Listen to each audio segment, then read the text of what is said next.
आज से ही हम सब बच्चे अपने से ही करें, क्योंकि रावण पर विजय पाना कोई आसान बात नहीं है।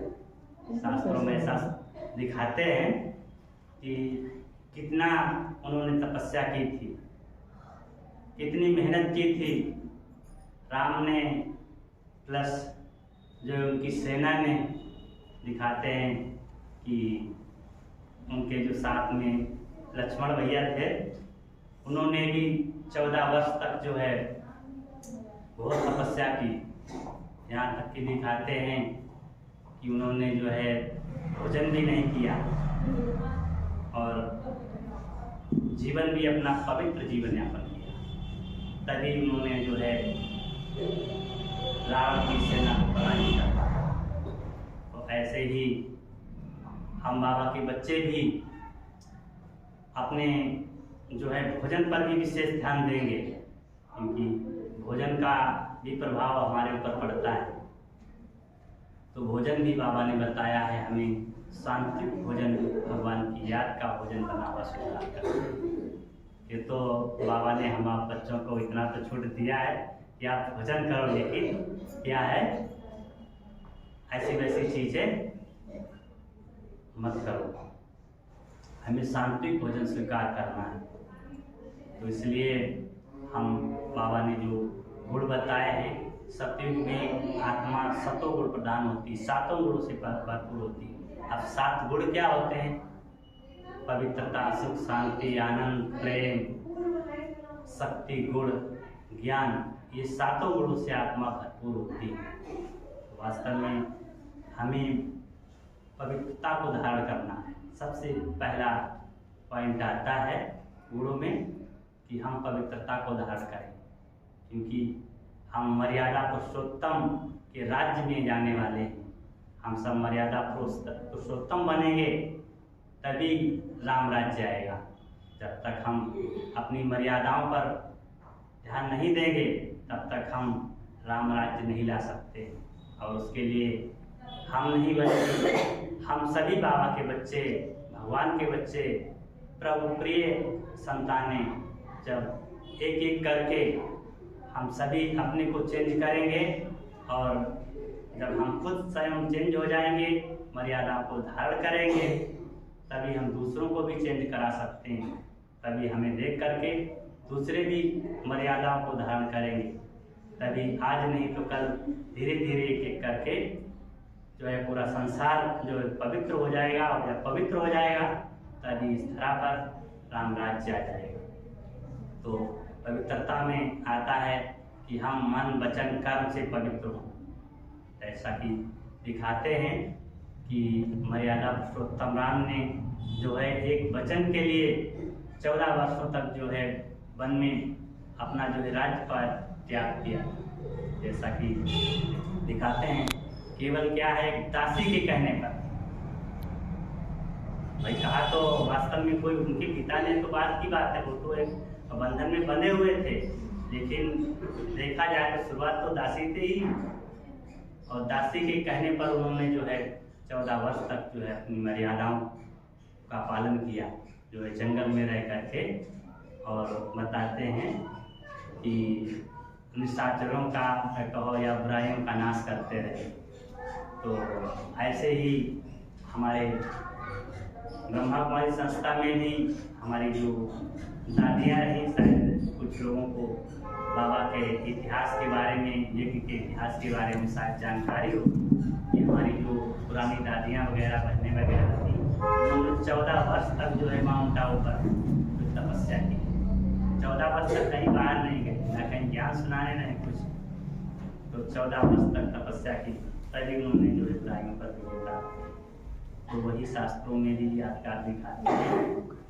तो इसलिए हम जो है भगवान के बच्चे, प्रभु प्रिय बच्चे, ईश्वर के भक्त कहो तो भक्त नहीं बल्कि हम सब भगवान के सेवक हैं, उसके रक्षक हैं। भक्ति तो बहुत की, और उस भक्ति का फल लेने आज तो स्वयं परमपिता परमात्मा राम के रूप में कहो या भगवान के रूप में, इस तरह पर हम बच्चों को उसका फल लेने आया है। और आज वो परमपिता परमात्मा हम बच्चों को ब्रह्मा के माध्यम से भरपूर कर रहा है। तो आने वाली जो दुनिया है, जब हम बुराइयों पर विजय को प्राप्त कर लेंगे और विजय को जब प्राप्त कर लेंगे तो इस संसार में जो है राम राज्य आ जाएगा।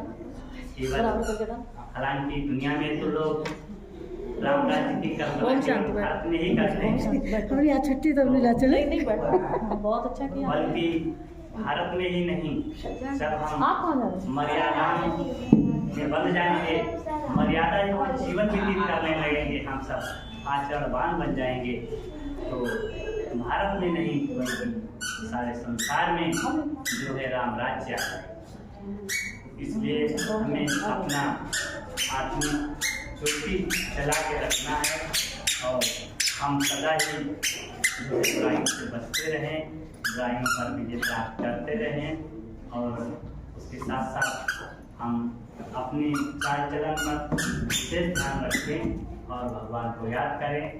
और उसके लिए हम बुराइयों पर विजय प्राप्त कब कर पाएंगे, कब हम मर्यादा पुरुषोत्तम बन पाएंगे? जब भी हम बन पाएंगे जब हमारे अंदर मनोबल होगा। और मनोबल कहाँ से मिलेगा?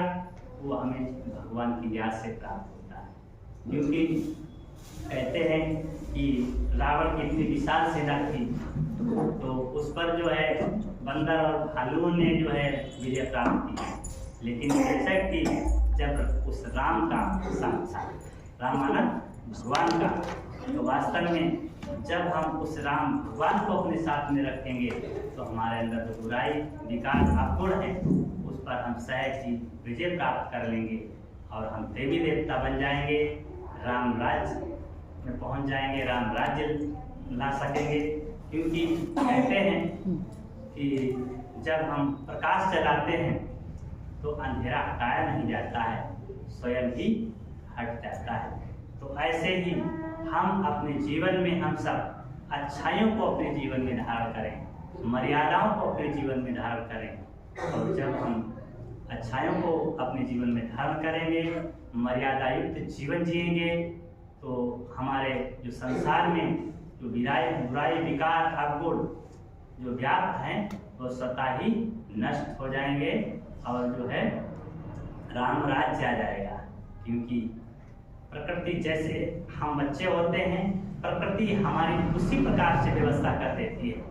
तो जब हम अपने में जो है अच्छाइयाँ धारण करेंगे, पवित्रता धारण करेंगे, ज्ञान गुण शक्तियाँ धारण करेंगे, हम अपने गुणों का आदर करेंगे और साथ साथ जो है अपना आत्मिक दीपक जला करके रखेंगे। स्थूल दीपक तो जलाना ही है, लेकिन हमें ऐसा अविनाशी दीपक जलाना है ताकि हमेशा जो हमारा आत्मिक दीपक जलता रहे और उस परमपिता परमात्मा से हम शक्तियाँ लेते रहेंगे तो हमारा आत्मिक दीपक जलता रहेगा। तो इस संसार में जो भी जो है बुराइयों का अंधकार है वो स्वतः ही धीरे धीरे मिट जाएगा और हम सब आत्माएं देवी देवता बन जाएंगे।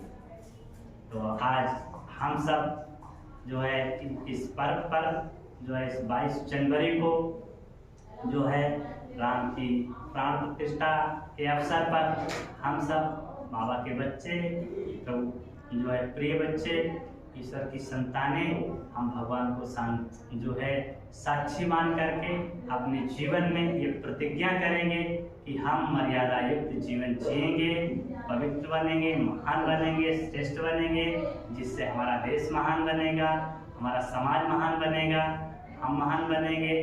तो हम सब जब महान बन जाएंगे तो इस धरा पर जो है पूरे विश्व में राम राज्य आ जाएगा।